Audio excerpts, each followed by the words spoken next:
सो hi friends, good evening. कैसे हैं आप लोग? आपने जितने भी मैसेजेस और मेल्स मुझे करे हैं वो सब मुझे मिल गए, उनको मैं पढ़ रहा हूं। I am very thankful for your suggestions and जो भी आपने फीडबैक्स दिए हैं उसके लिए उनको पढ़ रहा हूं और मैं ब्लूप्रिंट बना रहा हूं। जो भी मैं एक पूरा स्ट्रक्चर रखूंगा क्लासेस का, पूरा ब्लूप्रिंट जैसे ही बन जाता है मैं कल आपके साथ पूरा शेयर करूंगा। ठीक है। फिलहाल जो मैंने आपको प्रॉमिस किया था कि जो भी हमारा पिछले कुछ दिनों का बैकलॉग हो गया था वो हमें पूरा करना है। आज 9 तारीख है और आज तक का पूरा बैकलॉग हम इस वीडियो में पूरा करेंगे। तो मैंने ये सोचा कि अलग अलग वीडियोस क्यों बनाए जाए, एक मैराथन वीडियो बना देते हैं। तो एक मैराथन बढ़िया सेशन है जिसमें हम सारे क्वेश्चन निपटा देंगे। 40 क्वेश्चन है, एक्चुअली उससे एक दो क्वेश्चन ज्यादा है। ठीक है, पर बहुत ही बेहतरीन होगा। सवाल मजेदार है, बहुत हेल्पफुल है, बहुत हाई प्रोबेबिलिटी रखते हैं एग्जाम में आने की। ठीक है, तो पूरा वीडियो थोड़ा लेंदी वीडियो जरूर होगा बट बहुत यूजफुल होगा, पूरा देखिएगा। फिर हमारा बैकलॉग खत्म।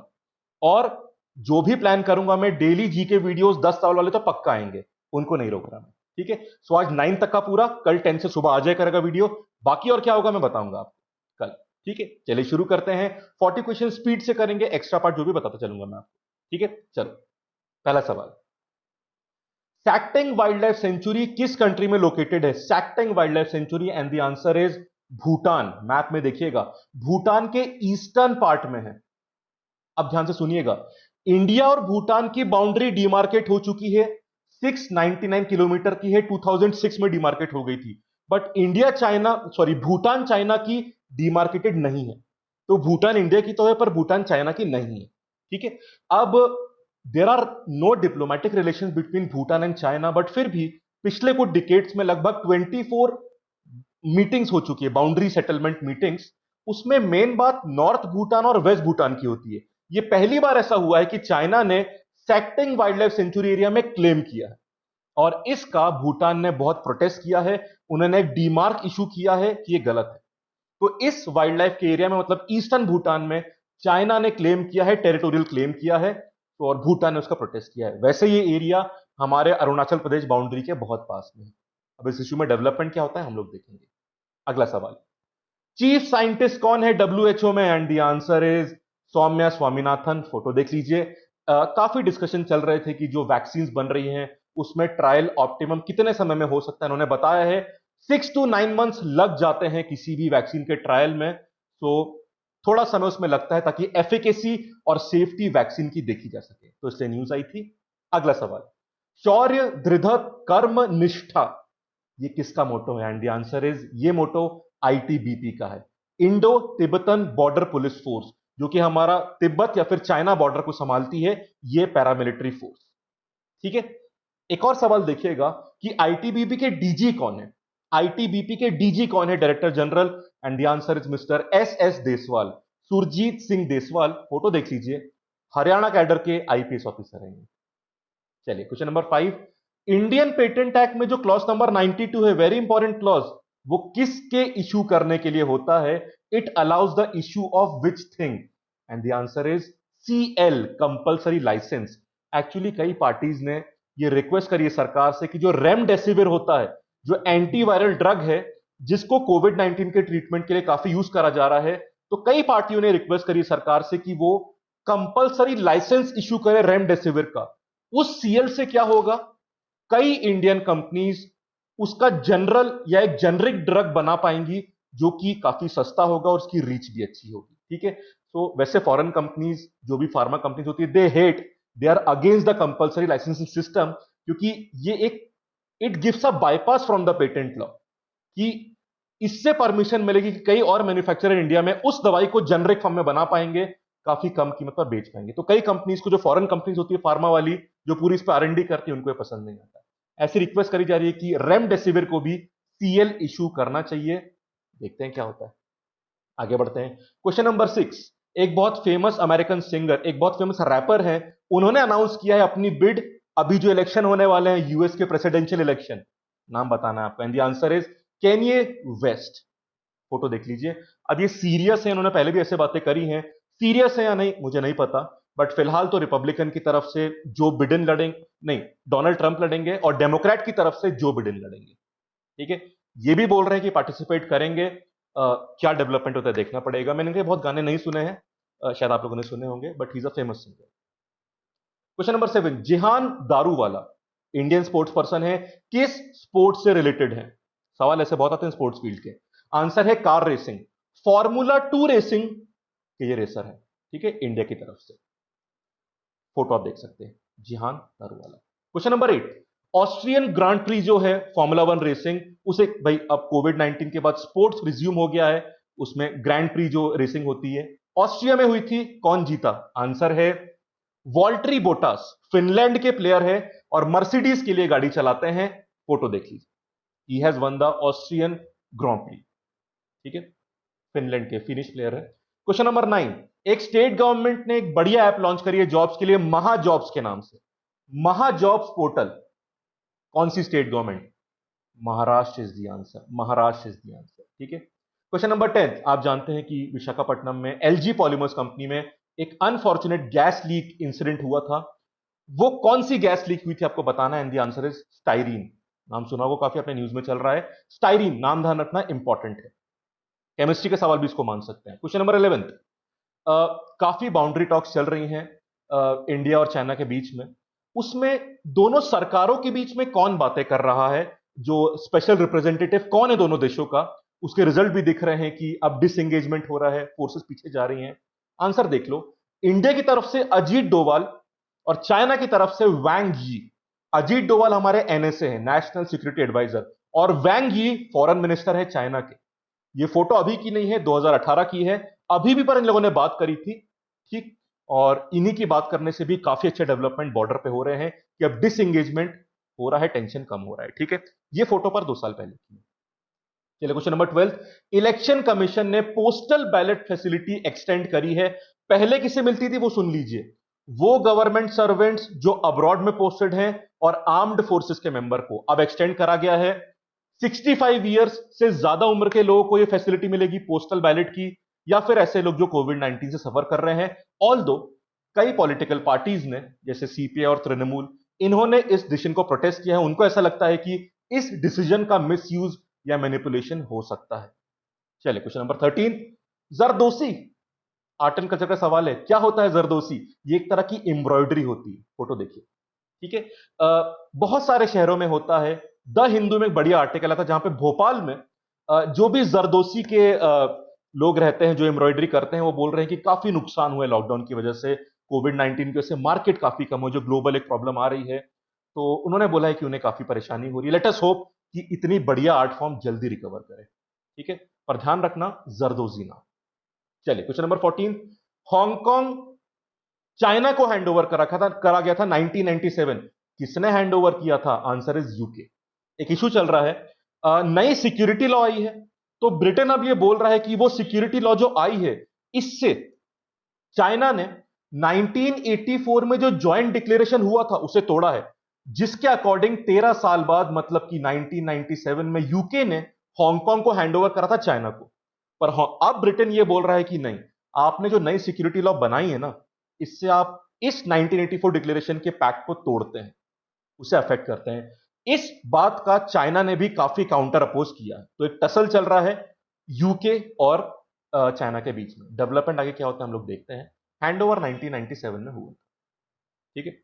चलो भाई 15, येरसीनिया पेस्टिस एक तरह का बैक्टीरिया है, ये किस बीमारी के लिए रिस्पॉन्सिबल है? And the answer is bubonic disease या ब्यूबोनिक प्लेग, ठीक है।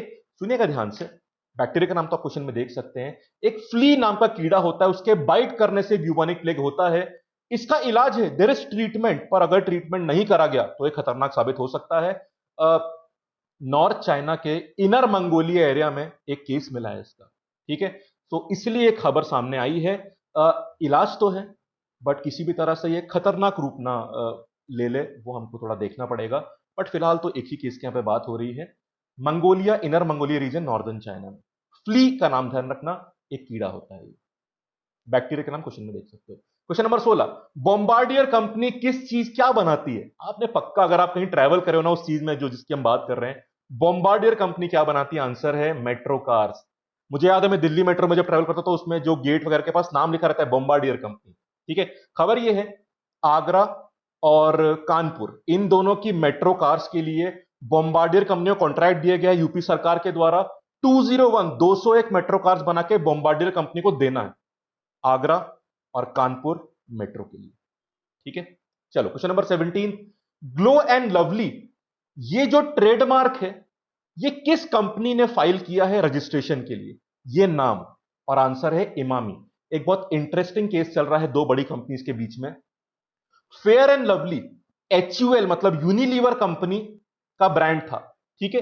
पर आप जानते हैं कि जो एक ब्लैक्स का मूवमेंट चल रहा है कि उनकी लाइफ भी मैटर करती है, जो जॉर्ज फ्लॉयड के बाद पूरा केस चल रहा है, उससे ये फेयर वर्ड का बहुत अपोजिशन हो रहा है कि यार रंग भेद नहीं होना चाहिए, ये गलत बात है।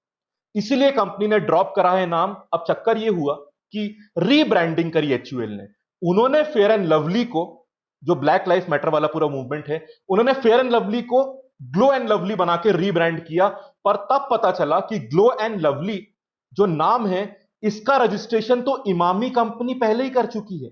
ऑल्दो उन्होंने इस नाम से प्रोडक्ट लॉन्च नहीं किया, पर वो नाम का रजिस्ट्रेशन वो फाइल कर चुकी है। इसलिए अब पर एक अच्छी बात यह है कि HUL को बॉम्बे हाई कोर्ट ने रिलैक्सेशन दिया है कि इमामी कंपनी को HUL को 7 दिन देने पड़ेंगे, तभी वो काउंटर लीगल केस फाइल कर सकती है, ठीक है। अभी केस कैसे आगे बढ़ता है हम देखते हैं, पर कहानी समझ गए ना। ग्लो एंड लवली की रजिस्ट्रेशन की रिक्वेस्ट पहले इमामी कर चुका है, ऑल्दो ने प्रोडक्ट लॉन्च नहीं किया। और HUL ने तो फेयर एंड लवली को ग्लो एंड लवली के नाम से रीब्रांड भी कर दिया था, तब उन्हें पता चला कि यार ये तो इमामी नाम ले चुकी है। अब पूरी कहानी कैसे चलती है वो देखना पड़ेगा, नामों की भी लड़ाई है यहां पे, देख लीजिए, ठीक है। 18 question. Zoom video communications company का हेडक्वार्टर कहां है? जूम जो वीडियो कॉन्फ्रेंस करते थे ना, उसकी जो ऐप होती है, यूएस में सैन जोस, जो कैलिफोर्निया में सैन जोस है ना, वहां पे, यूएस में, ठीक है। एक्चुअली ये लोग काफी, ये कंपनी प्लान कर रही है कि इंडिया में अपना इन्वेस्टमेंट बढ़ाएगी, अभी तो उसके बारे में खबर आई थी इकोनॉमी सेक्शन में। तो हमको सिर्फ इतना ध्यान रखना है कि इसका हेडक्वार्टर कहां है, यूएस में। क्वेश्चन नंबर 19, यूएई और श्रीलंका के बाद किस कंट्री ने ऑफर दिया है कि वो आईपीएल होस्ट कर लेगा, क्रिकेट टूर्नामेंट जो होता है, इंडियन प्रीमियर लीग? न्यूजीलैंड ने। न्यूजीलैंड आप जानते हैं कोविड-19 फ्री हो चुका है, क्योंकि ये सारे देश बोल रहे हैं कि इंडिया में अगर कोविड बढ़ गया तो इंडिया में तो आईपीएल होने की चांसेस कम हो जाएंगी, तो ये लोग होस्ट करने के लिए तैयार है। अब आईपीएल डिसीजन अभी कैंसिल नहीं करा गया है, क्या डिसीजन लेते हैं देखना पड़ेगा, will follow that decision. Question number 20, Ramanathan Krishnan is associated with which sports? And the answer is tennis. Photo देख लो पहले। ही is a great farmer tennis player. 1950s और 60s में खेलते थे, और 1960 और 61 में जो विंबलडन हुआ था उसमें दोनों बार ये टॉप 4 मतलब सेमीफाइनलिस्ट रह चुके हैं। तो उस दौर के बेहतरीन इंडियन टेनिस खिलाड़ी थे। क्वेश्चन नंबर 21, एनियो मोरिकॉन, ये एक बहुत फेमस लेजेंडरी म्यूजिक कंपोजर हैं, किस देश के हैं? आंसर देख लीजिए, इटली। पर he is no more with us, पिछले मतलब कुछ दिन पहले ही हैज एक्सपायर्ड। तो बट बहुत ही बेहतरीन म्यूजिक कंपोजर थे, बहुत सारे अवार्ड जीते इन्होंने, Grammy award, BAFTA award, Oscar award, बहुत सारे इनके अवार्ड की लिस्ट है। But he is no more with us. Photo देख लीजिए, इटली के हैं, ठीक है। इनकी एक बहुत बेहतरीन वेबसाइट है, आप उस पर जाइएगा, मैं देख रहा था, बहुत बढ़िया वेबसाइट बना है, उसमें सारी जानकारी इनके बारे में मिल जाएगी। All the information is not very important for the examination, but website अच्छी देखिएगा। क्वेश्चन नंबर 22, इंडिया की लार्जेस्ट बटरफ्लाई कौन है? आंसर देख लीजिए, गोल्डन बर्डविंग। इससे पहले सदर्न बर्डविंग थी, अब गोल्डन बर्डविंग हो गई है।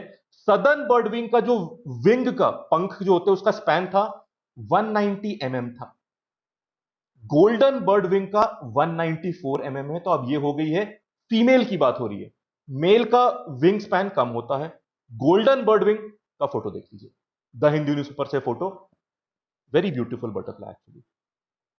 Question number 23, Costa, Costa act किस देश का है? बहुत इंपॉर्टेंट एक्ट है, आंसर देख लीजिए, फुल फॉर्म में छुपा हुआ है, यूएस का है, यूनाइटेड स्टेट्स का। नाम देख लो, countering America's adversaries through sanctions act, मतलब अमेरिका के दुश्मन जो है उनको काउंटर करने के लिए सैंक्शन का एक्ट होता है। अब सुनिए ध्यान से, एक्चुअली चक्कर पूरा ये था कि इंडिया चाइना वाले इश्यू में राजनाथ सिंह जी आप जानते हैं कि रशिया गए थे, और उन्होंने काफी डील के बारे में डिस्कशन भी किया, डिफेंस डील्स के बारे में। यूएस बार बार बोल रहा है कि यार हम इंडिया के साथ है, वो सपोर्ट करता है, पर उसने बोला है, रीइटरेट किया है कि वो चाहता है कि उसके जितने भी दोस्त हैं वो रशिया से कोई भी तरह का डिफेंस डील ना करे, क्योंकि वो हमारे काउंटर मतलब दुश्मन टाइप के हैं, ऐसा उसने बोला है। दुश्मन वर्ड का इस्तेमाल नहीं किया, पर एडवर्सरी वर्ड का इस्तेमाल किया, ठीक है। तो इससे एक अजीब सी सिचुएशन बनती है कि हम लोग चाइना से लड़ने के लिए रशिया से डिफेंस डील कर रहे हैं, और उसमें यूएस जो कि हमारा दोस्त है वो हमें सपोर्ट नहीं कर रहा है। डायरेक्टली उसने हमको पॉइंट आउट नहीं किया, पर उसने रीइटरेट किया है कि रशिया से डील मत करो अगर हमारे दोस्त हो। तो इंडिकेशन तो हमारी तरफ भी, क्योंकि हमने, हमारी डिफेंस एक्विजिशन काउंसिल ने और हमारे डिफेंस मिनिस्टर ने काफी डील के डिस्कशन करे हैं। अब इशू आगे कैसे पड़ता है वो देखेंगे। क्वेश्चन नंबर 24, किस स्टेट गवर्नमेंट ने बैन लगा है कि कोई भी नई पोस्ट सरकार में नहीं बननी चाहिए? हेल्थ और family department, family welfare department में बन सकती है, पर किसी और डिपार्टमेंट में नहीं बननी चाहिए। और भी कई ऑस्टेरिटी मेजर, ऑस्टेरिटी मेजर्स मतलब खर्चे कम करने वाले मेजर करे हैं, क्योंकि कोविड 19 की वजह से रेवेन्यू कम हुई है। आंसर देख लो, ओडिशा ने किया है, सरकार के खर्चे पर बिजनेस क्लास ट्रैवल मत करिए, विदेश अभी मत जाइए, कोई नई पोस्ट मत बनाइए। ऐसे सारे डिसीजन अगले 2 साल के लिए डिपार्टमेंटल हेड्स को इंफॉर्मेशन या ऑर्डर्स दे दिए गए। ओडिशा ने किया है ऐसा। ठीक है, क्वेश्चन नंबर 25 वेरी इंपॉर्टेंट। आप उस वीजा का नाम बताइए जो यूएस इशू करता है, किसके लिए? International students who are attending academic program या English learning program, English language program. And the answer is F1 visa. 2 visa होते हैं, F1 और M1। F1 होता है एकेडमिक वीजा स्टूडेंट्स के लिए, और M1 होता है नॉन एकेडमिक या वोकेशनल कोर्सेज का वीजा। दोनों के बारे में रूल आया है। अमेरिकी सरकार ने रूल यह बनाया है कि अगर कोई इंसान ऐसे अमेरिकी कॉलेज में पढ़ रहा है जहां पे अब अपकमिंग टाइम में सारी क्लास ऑनलाइन होने वाली है, मतलब अगर वो कोर्स पूरी तरह से ऑनलाइन हो गया है तो उनको फर्दर वीजा नहीं मिलेगा, उनको अपने देश वापस जाना पड़ेगा। ठीक है, तो अगर सारी क्लास ऑनलाइन हो गई है तो फिर आपको वीजा अमेरिका में रुकने के लिए नहीं मिलेगा, आप अपने देश वापस जा सकते हैं। ठीक है, ये पूरी कहानी है, दोनों वीजा का मैंने बता दिया। हार्वर्ड और MIT, Massachusetts Institute of Technology, इन सब बड़ी यूनिवर्सिटीज ने सूट फाइल किया है यूएस गवर्नमेंट के खिलाफ इस डिसीजन के लिए। उनको लगता है डिसीजन सही नहीं है। ठीक है, बट काफी एक्सट्रीम डिसीजन है। आगे क्या कहानी बनती है देखते हैं। क्वेश्चन नंबर 26, जायर बोल्सोनारो किस देश के प्रेसिडेंट है? ब्राजील। आंसर जानते हैं, खबर पता है? पता होगी। ये कोविड 19 पॉजिटिव पाए गए हैं। ये बहुत ऐसा दिखाते थे कि नहीं कोविड की प्रॉब्लम इतनी बड़ी नहीं है, ये उस प्रॉब्लम को अंडर प्ले करते थे। अब इन्हें कोविड 19 हुआ है, बट लेट अस होप कि जल्दी सही होके आ जाए वापस। But he has reported Covid 19 positive. Let us hope जल्दी से सब सही हो यहां पे। क्वेश्चन नंबर 27, किस देश ने, which country has imposed 10% VAT, value added tax on sales by technology firms जैसे कि Amazon, नेटफ्लिक्स, स्पॉटिफाई और गूगल? ये काम इंडोनेशिया ने करा है, क्योंकि आप जानते हैं ज्यादातर चीजें ऑनलाइन या मतलब ऑफ फील्ड हो गई। अब बेसिकली ऑनलाइन काफी काम होने लगा है, ग्राउंड पर काफी चीजें अब शिफ्ट हो रही है ऑनलाइन से, तो सरकार की रेवेन्यू काफी कम हो रही है। इसलिए मतलब ऑलमोस्ट इंडोनेशिया उम्मीद कर रहा है कि 13% का डिक्लाइन है रेवेन्यू कलेक्शन में। तो अब उसको कवर अप करने के लिए लोग इस तरह के नए टैक्स लगा रहे हैं ताकि रेवेन्यू का गैप भरा जा सके। देश का नाम याद रखना, इंडोनेशिया।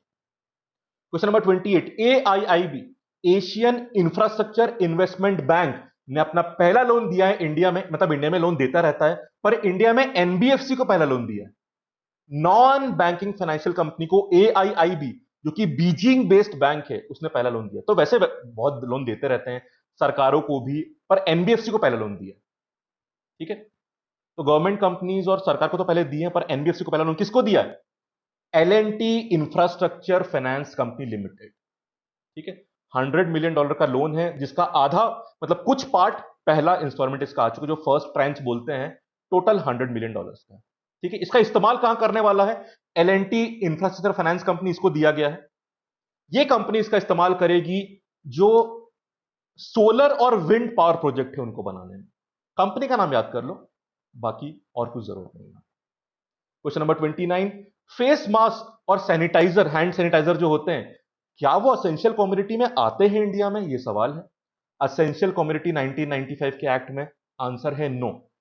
13 मार्च को सरकार ने डिसीजन लिया था कि इन दोनों चीजों को किसमें लाया जाएगा? असेंशियल कमोडिटी में, 100 दिन के लिए, ताकि इनकी स्कैरसिटी ना हो, सप्लाई अच्छा बना रहे, ब्लैक मार्केटिंग, होर्डिंग ना हो इनकी। पर अब सरकार ने डिसीजन चेंज कर दिया, उन्होंने इसको उस लिस्ट से हटा लिया, क्योंकि अब उनको लगता है कि सफिशिएंट सप्लाई इन चीजों की हो चुकी है, जो कि सच है। ठीक है, तो अब ये उस लिस्ट में नहीं आता। क्वेश्चन नंबर 30, एक बहुत बेहतरीन इंडियन कोच ने रिजाइन किया है, तो who has resigned as the chief coach of Indian athletics after a stint of 25 years? And the answer is Bahadur Singh. Photo देख लीजिए। ये अपने टाइम में शॉर्ट पुट के एशियन गेम्स गोल्ड मेडलिस्ट रह चुके हैं, और इनके टाइम में टीम ने बढ़िया किया, खासकर 2018 के जो एशियन गेम्स थे जकार्ता में जो हुए थे, उसमें इंडियन टीम ने 20 मेडल जीते थे, जिसमें से 8 मेडल गोल्ड मेडल। ठीक है, अब ये रिटायर मतलब रिजाइन कर दिया इन्होंने। 25 साल रहे थे Bahadur Singh, long time. Question number 31, Lin Dan, ठीक है, मतलब ये बहुत बेहतरीन बैडमिंटन प्लेयर हैं। ये किस देश के आपको बताना है। इन्होंने 2 बार ओलंपिक में भी बैडमिंटन में गोल्ड जीता है। आंसर देख लीजिए, चाइना। 2008 में जो बीजिंग ओलंपिक हुए थे और 2012 में जो लंदन ओलंपिक्स हुए थे, इन दोनों ओलंपिक्स में लिन डैन ने गोल्ड मेडल जीता था, पर अब मतलब ये रिटायर हो चुके हैं। तो अब अगले ओलंपिक्स कहां होने वाले हैं, टोक्यो में, उसमें नहीं दिखेंगे अभी, ठीक है। इज ग्रेट डैन, मतलब इनको ग्रेट डैन बोलते हैं, बेहतरीन प्लेयर हैं, चाइना के हैं, पर अब मतलब ही क्या कहते हैं कि संन्यास ले लिए।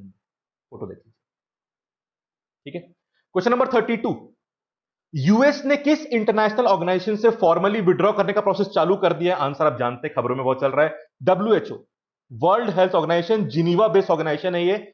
और रीजन आप जानते हैं कि उनको लगता है कि इन्होंने फेयरली पूरा काम नहीं किया कोविड 19 वाले केस में, चाइना को सपोर्ट किया, पूरी दुनिया को नुकसान हो, इस तरह के एलिगेशन यूएस लगाता रहता है। $400 मिलियन का जो कंट्रीब्यूशन था यूएस का, यूएस ने उसको भी विदहोल्ड किया था। अब इन्होंने फॉर्मल विड्रॉल चालू कर दिया है। As per the current status, अगर अभी का एप्लीकेशन देखा जाए तो 6 जुलाई 2021 से यूएस डब्ल्यूएचओ से अलग हो जाएगा।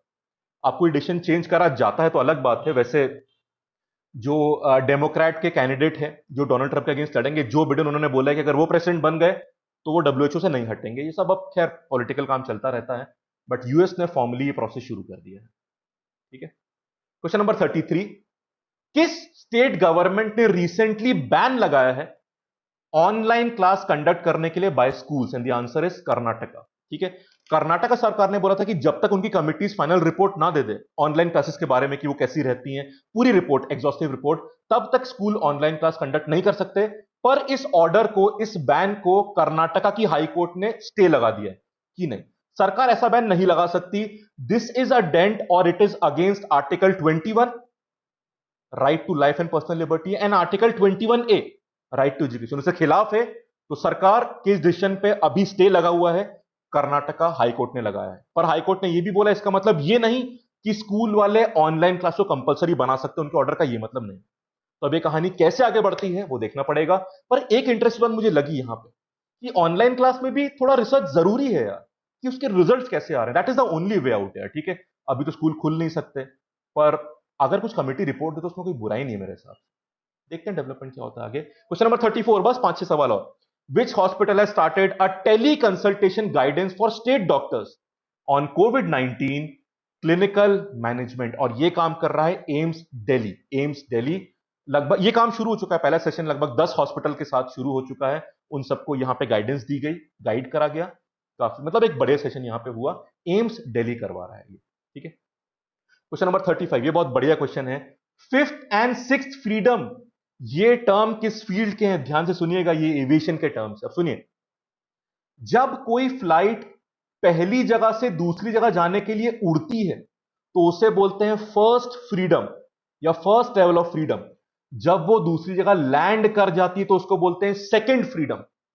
जब वो वापस आने के लिए सेकंड प्लेस से उड़ती है तो उसको बोलते हैं थर्ड फ्रीडम या थर्ड लेवल ऑफ फ्रीडम। और जब वो फर्स्ट प्लेस पे वापस लैंड कर जाती है तो उसको बोलते हैं फोर्थ लेवल ऑफ फ्रीडम, ठीक है। पर जब सेकंड प्लेस से कहीं थर्ड कंट्री के लिए जाती है फ्लाइट्स, तो वहां थर्ड कंट्री जाने के लिए जब उड़ती है और जब थर्ड कंट्री में लैंड कर जाती है, उसको बोलते हैं फिफ्थ एंड सिक्स्थ फ्रीडम। तो समझ गए, थर्ड कंट्री की तरफ जब मूवमेंट जाता है फ्लाइट्स का, उस दोनों प्रोसेस को बोलते हैं फिफ्थ एंड सिक्स्थ फ्रीडम। अब सवाल यहां पे यह है कि खबर क्यों चल रही है। इंडिया फॉलो करती है ओपन स्काई पॉलिसी 2 कैटेगरीज के लिए एविएशन में। ओपन स्काई पॉलिसी एक तो सार्क कंट्रीज के लिए, साउथ एशियन कंट्रीज के लिए, और ऐसी कंट्रीज जो 5000 किलोमीटर के बियॉन्ड है, ठीक है। पर जो कंट्री सार्क नहीं और 5000 किलोमीटर के अंदर है, उनके साथ एक म्यूचुअल बायलैटरल अग्रीमेंट होता है, फॉर एग्जांपल यूएई, ठीक है। अब यूएई ने बोला है कि नहीं यार, हमको भी ओपन स्काई पॉलिसी में इंक्लूड करना चाहिए, क्योंकि उनके भी 2 बहुत बेहतरीन सेंटर्स हैं, अबू धाबी और दुबई, और उनकी तो अपनी फ्लाइट्स हैं पूरी, एतिहाद एयरवेज और एमिरेट्स। तो वो चाहते हैं कि उनको भी ओपन स्काई पॉलिसी में इंक्लूड करा जाए, ऐसा भारत सरकार सोचे। और उन्होंने ये भी बोला है कि ऐसा स्टेप लेने से जो फिफ्थ एंड सिक्स्थ फ्रीडम है, ये अफेक्ट नहीं होगा, वो चलता रहेगा, जिन्होंने अश्योर किया है। और उन्होंने बोला है कि उनको भी ओपन स्काई पॉलिसी में इंक्लूड करना चाहिए। अब सरकार क्या स्टेप लेती है वो देखना पड़ेगा। हो सकता है ऐसे डिसीजन लेने से, इनको ओपन स्काई पॉलिसी में लाने से जो हमारे डोमेस्टिक एयरलाइंस है दे माइट गेट अफेक्टेड, क्योंकि उनकी एयरलाइंस बहुत स्ट्रांग है। एतिहाद और एमिरेट्स खासकर they are very big airlines. अब सरकार क्या डिसीजन लेती है देखना पड़ेगा। ठीक, 5,000 की लिमिट ध्यान रखना। और ये जो अपना यूएई वगैरह है, दुबई वगैरह है, 5,000 के अंदर ही आ जाता है। ठीक है। क्वेश्चन नंबर 36, ऑपरेशन समुद्र सेतु जो इंडियन नेवी करवाती थी स्ट्रैंडेड इंडियंस को इंडिया वापस लाने के लिए, वो अब पूरा हो चुका है। टोटल कितने सिटीजन को वापस लाया गया, आंसर देख लीजिए, 3,992। और बहुत सारे नेवी की शिप का इस्तेमाल कर गए। कौन से नाम पता है आपको? जलश्व, आईएनएस जलश्व, मगर, शार्दुल, एरावत, इन चार का इस्तेमाल किया। आईएनएस जलश्व, मगर, एरावत और शार्दुल, इन चार शिप का इस्तेमाल करा गया था। इतने लोगों को वापस लाया गया, ऑपरेशन पूरा हो चुका है। चलो क्वेश्चन नंबर 37, किस यूनिवर्सिटी ने सूट फाइल किया यूएस सरकार के खिलाफ against the visa orders? Student visa order अभी बताया था मैंने। एमआईटी, मैसाचुसेट और हार्वर्ड, दोनों ने करा है। ठीक है। क्वेश्चन नंबर 38, कैबिनेट से रिलेटेड 2-3 सवाल, बस फिर कहानी खत्म। Union cabinet has given the approval for developing affordable rental housing complexes for urban migrants and poor. ये पूरा जो अप्रूवल दिया गया है, ये किस, ये एक सब स्कीम है, किस मेन स्कीम की, किस मेन स्कीम की सब स्कीम आपको बताना है। And the answer is PMAY, प्रधानमंत्री आवास योजना का जो अर्बन वाला पार्ट है उसके अकॉर्डिंग ये काम करा जाएगा। अफोर्डेबल रेंटल हाउसिंग कॉम्प्लेक्स बनाए जाएंगे अर्बन माइग्रेंट्स और पुअर के लिए। और खबरें डिटेल जानना है इसका तो आप पीआईबी में पढ़ सकते हैं, बट इतना काफी रहेगा मेरे साथ। क्वेश्चन नंबर 39, फ्रेंड्स, कोविड-19 का इतना लंबा लॉकडाउन, लगभग 116-120 जितने भी दिन थे, उसके बाद इंटरनेशनल स्पोर्ट्स चालू हो गया है, क्रिकेट भी चालू हो गया है। तो the first international cricket match post the global covid lockdown is being played between which countries? West Indies गई है इंग्लैंड, और पहला टेस्ट मैच शुरू हो चुका है। मैंने स्कोर देखा नहीं, पर शायद कुछ बारिश वारिश के कारण मैच थोड़ा रुका है। बाकी डिटेल मुझे उसमें मतलब स्कोर याद नहीं है, पर England versus West Indies England गई। आई थिंक साउथहैम्पटन में मैच चल रहा है। चलो मैच शुरू, तो रूल काफी लगेंगे, सलाइवा यूज नहीं कर सकते, क्राउड नहीं रहेगा, एंड मेनी मोर थिंग्स। ठीक है। दो क्वेश्चन और, एक और बढ़िया काम करा है कैबिनेट ने, अप्रूवल दिया है। द यूनियन कैबिनेट, कल ही अप्रूवल मिला है, has given it's approval under the, मतलब आप प्राइम मिनिस्टर के हेड हो तो उन्होंने अप्रूवल दिया है, to a new pan India central sector scheme. नई स्कीम आई है, क्या, किस काम के लिए? For medium to long term debt financing facility for investment in viable projects for post harvest management infrastructure and community farming assets. इस चीज को बनाने के लिए और प्रमोट करने के लिए यह स्कीम चालू करी गई है। क्या करा जाएगा? इंटरेस्ट सबवेंशन, उसका रेट कम करना, और फाइनेंशियल सपोर्ट दिया जाएगा। तो इस तरह का जो बेसिकली पोस्ट हार्वेस्ट एग्रीकल्चरल जो पूरा इंफ्रास्ट्रक्चर है उसके ग्रोथ के लिए काम करा गया है, along with community farming asset. तो एग्रीकल्चर फील्ड के लिए बहुत मेजर बूस्ट होगा। आपको इस स्कीम का नाम बताना है, and the name is agricultural infrastructure fund, need of the hour, very important fund. Purpose बता दिया मैंने आपको। Last question for the day, फिर खत्म। Union cabinet has approved capital infusion, कितने रुपए का? ₹12,450 करोड़, जिसमें से 2,500 करोड़ इन्फ्यूज फाइनेंशियल ईयर 19 और 20 का, उसको मिला के बात करी जा रही है। ये इन्वेस्टमेंट करा जाएगा 3 public sector general insurance companies में। उन तीनों का नाम बताना है आपको। नाम देख लीजिए, oriental insurance company limited, national insurance company limited और united India insurance company limited. तीनों का नाम ध्यान रखना। और ये क्यों करा गया है? इनकी सॉल्वेंसी या फाइनेंशियल सिचुएशन को बनाए रखने के लिए और इंप्रूव करने के लिए, और जो इस टाइम पे इंश्योरेंस की डिमांड कस्टमर्स की तरफ से आ रही है, इकोनॉमी में आ रही है, उसको भी मेंटेन करा जा सके। तो फाइनेंशियल वायबिलिटी मेंटेन रखने के लिए और सॉल्वेंसी मेंटेन करने के लिए स्टेप लिया। ठीक है फ्रेंड्स, तो ये थे क्वेश्चन। बैकलॉग खत्म, 9 तारीख के 9 तारीख तक के पूरे सवाल कवर। अब 10 तारीख से वीडियो उस दिन का रोज आ जाएगा, कोई बैकलॉग नहीं होगा। ये वीडियो देखने के लिए थैंक यू। और ब्लूप्रिंट या जो एक पूरा फ्रेमवर्क में बनाऊंगा आगे वाली क्लास के लिए, जो आपके कमेंट्स आपके आए हैं, फीडबैक आए हैं, वो मैं कल शेयर करूंगा आपके साथ। ठीक है, वीडियो देखने के लिए थैंक यू। कमेंट कर देना कैसा लगा कंटेंट, और लाइक कर देना।